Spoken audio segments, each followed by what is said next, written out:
Vamos a tener la oportunidad de leer como primera lectura textos del libro del Génesis. Un libro que vale la pena volver a poner mucha atención, recordar sus enseñanzas y que ojalá puedan también ser la sabiduría que hoy necesitamos para entender, comprender mejor el misterio del ser humano.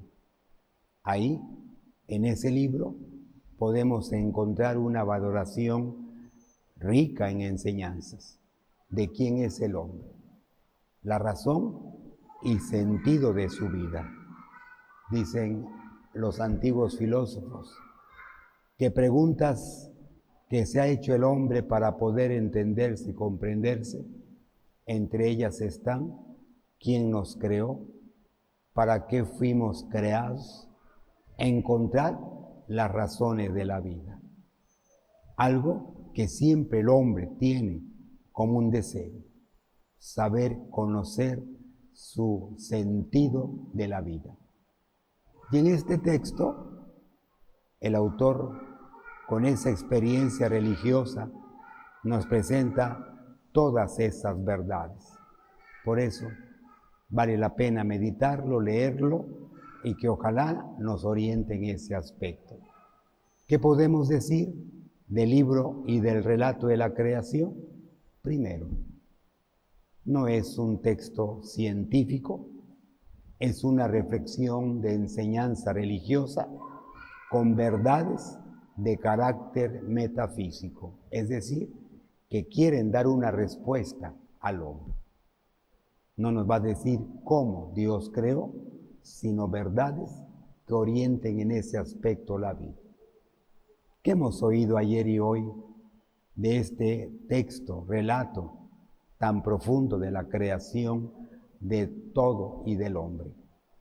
Primero, ha sido muy curioso cómo el relato quiere insistir y presentar que Dios es origen de todo. Por eso, cuando nosotros nos dirigimos a Dios, dice el credo, que nosotros expresamos: creo en un solo Dios, creador de todas las cosas. Un antiguo filósofo de nombre Aristóteles, reflexionando sobre la creación, decía que si quisiéramos saber el origen de todo y que si nos pusiéramos a preguntarnos quién creó cada cosa, y así fuéramos preguntando hacia atrás, hacia el pasado, el origen de cada cosa, necesariamente vamos a llegar a la afirmación de un origen único y de una experiencia que da orden y sentido a esta creación. Y él, sin ser creyente de religión judía, como griego que era, le llamó un motor inmóvil, origen de todo lo creado y de una condición distinta a las cosas creadas. Porque si fuera igual a las cosas creadas, entonces la pregunta también seguiría: ¿y a él quién creó? ¿Y a Dios quién lo creó? Y por eso dice él, en una reflexión muy natural y humana, preguntándonos, tendríamos que llegar a un origen, a un principio que da sentido a todo y a la misma vida. Y por eso, bien la palabra y el texto lo dice: Dios crea, y dijo Dios con su palabra. Su origen es divino y por eso su palabra es la que crea. Y es lo que el evangelista Juan, en su prólogo, nos va a decir del Señor. Él es la palabra que existía, que ya desde antes de todas las cosas era, y por él tuvieron todas las cosas su vida, haciendo referencia a esa verdad y experiencia que nosotros hemos creído. Y por eso, un valor importante para recordar. Pero vayamos a lo que nos puede ser todavía más importante. ¿Qué es la creación y el hombre? Cosa curiosa y bonita es que ya nos presentó un valor que va a mantener la vida en la creación. ¿Y cuál es? El bien, la bondad.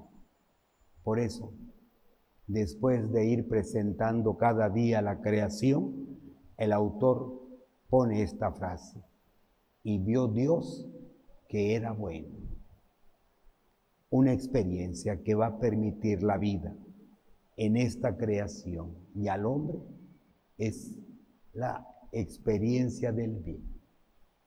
No fuimos creados para el mal. El origen del hombre y de la creación, en ella, el misterio del mal va a ser su muerte.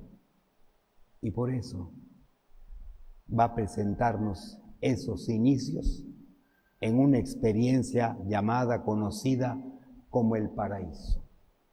Ahí está la plenitud del hombre y de la creación. No hay dolor, no hay sufrimiento, porque todo, tal como salió de las manos de Dios, mantiene su plenitud. Y esto va llevando a más valoraciones. Entonces, la condición para que haya vida y se mantenga es el bien. Pero también hay otro valor. Este Dios crea por amor y no por necesidad. Por eso origina vida, da vida, transmite vida. Y de ahí que por eso nos va a señalar que el amor va a ser la experiencia que consolide la plenitud de la vida. Dos criterios para la creación y para la vida del hombre. Si el hombre quiere vida y su plenitud de vida, tiene que desarrollar su vida en el bien y el amor, que van a ser los temas del Evangelio y que el Señor nos va a pedir continuamente cuando nos diga: el que cree en mí tiene que amar como yo amé. Y ahí se valora la plenitud de una vida que va en el amor realizándose plenamente. Y esto ya también nos permite hacer conclusiones. Hoy estamos en una sociedad que también tiene dos criterios de vida: bienestar y placer, muy distintos a los que presenta y nos señala este relato. Mientras el Génesis nos dice: fuimos creados para el bien y el amor, y eso es lo que da vida. Hoy esta sociedad nos dice bienestar y placer. Dos signos que no dan vida y sí pueden llevar al hombre a la muerte. El texto va a presentar qué vino a terminar y va a ser la experiencia clave también: el pecado. ¿Qué vino a echar abajo toda esta experiencia de bondad? El pecado, que va a ser el tema que ya mañana y en los demás días meditaremos. Cuando llega el pecado, que acaba con el bien, y la relación de amor del hombre con su Creador, todo se termina y empieza el dolor y el sufrimiento, la muerte para el hombre. ¿Y qué podemos hoy señalar que nos ayude entonces a nosotros para que nuestra experiencia la vivamos bajo esa sabiduría que vamos aprendiendo? Y bien, el texto ya nos señaló un bonito valor. Fuimos creados a imagen y semejanza de nuestro Creador. Es decir, bajo una experiencia que no queda reducida a la experiencia material instintiva, sino una realidad espiritual que nos asemeja al misterio de Dios y por la cual podemos vivir esa plenitud de amor con Él.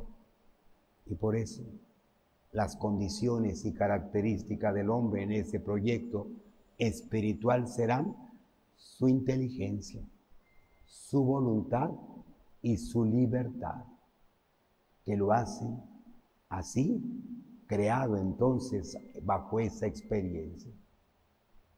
Y bien, por eso dijo el Salmo que se nos cantó, el Salmo 8 del hombre: lo hiciste poco inferior a los ángeles, lo coronaste de gloria y dignidad, y sometiste todo bajo sus pies. Su condición y dignidad entonces es muy distinta a lo de los demás seres. Tiene inteligencia para dominar, para que todo sea y mantenga el bien, voluntad para actuar, libertad para decidir sobre lo que más le convenga. Hoy nos invita entonces a seguir valorando esos aspectos. Luego, algo que también hoy vale la pena remarcar es las condiciones. Hombre y mujer los creo, bajo una experiencia en donde el sentido de la vida va a depender de la experiencia también natural del cuerpo, no de lo que yo quiera para el hombre. A lo mejor hoy puede ser un tema muy polémico, más cuando una ideología llamada de género nos dice que no importa el cuerpo para definirse en esta vida, que cada quien puede vivir y realizarse como quiera. El que tenga la biología de hombre no importa, puede vivir como quiera. La mujer igual, su desarrollo e identidad no depende del cuerpo, de lo que quiere y desee. Pero son cosas que valdría la pena reflexionar, valorar y preguntarnos si estamos en esta imagen valorando el sentido de la vida, la condición que da plenitud al hombre, la valoración que hace al hombre su felicidad plena. Entonces, la reflexión tiene que ser muy comprometedora, porque el criterio de la vida es este. Y bajo la experiencia de la vida, entonces no se puede realizar de otra manera. Elementos que hoy necesitamos reafirmar, valorar y que sigan siendo para el hombre su sabiduría. Vemos cambios en este ambiente humano, en esta sociedad. Los criterios de la vida han cambiado mucho. Hoy, si quisiéramos hacer esas preguntas al hombre: ¿para qué fuiste creado? ¿Qué razón tienes en la vida para vivir? Y tal vez si hiciéramos la pregunta: ¿qué es lo que te da felicidad?, valoraríamos cómo ha cambiado los criterios de la vida. A lo mejor hoy las personas en sus respuestas nos digan muchas cosas relacionadas con lo que es vivir, y a lo mejor nos digan que para ellos la vida es disfrutar, gozar, ser alguien en la vida, atesorar bienes que le den la felicidad, poseer lo más que se pueda para que su paz, felicidad, según el parecer, sea para ellos su razón y su total vida en este mundo. Y a lo mejor, si le siguiéramos preguntando sobre el tema, nuestras respuestas, valoraciones con los que aprendieron del pasado, con los de hoy, veríamos muchas diferencias y distinciones. Por eso, esta imagen vale la pena meditarla, reflexionarla. Los criterios de la vida que ahí presenta el autor de este texto son aún valiosos y necesarios tenerlos claros. La vida del hombre no ha cambiado. El misterio del ser humano es el mismo, visto bajo cualquier perspectiva. Y de ahí que las condiciones para su plenitud y felicidad no pueden ser cambiadas, porque está en juego la felicidad del hombre, está en juego su misterio de vida, está en juego lo que lo realiza plenamente como ser humano. Ese texto parecería una fantasía, mitología, pero si pusiéramos atención al Génesis con una sana reflexión, valoraríamos una gran sabiduría gran profundidad en el pensamiento para el hombre y una experiencia aún entonces rica para saber cómo debemos entendernos, cómo debemos valorarnos, cómo debemos vivir. Y así, nuestra condición de hijos de Dios la realizaríamos con más alegría y queriendo realizar lo que entonces conduce a la plenitud del hombre. Que pueda ser hoy nuestra reflexión y nos ayude entonces a vivir para lo cual hemos sido creados. ICM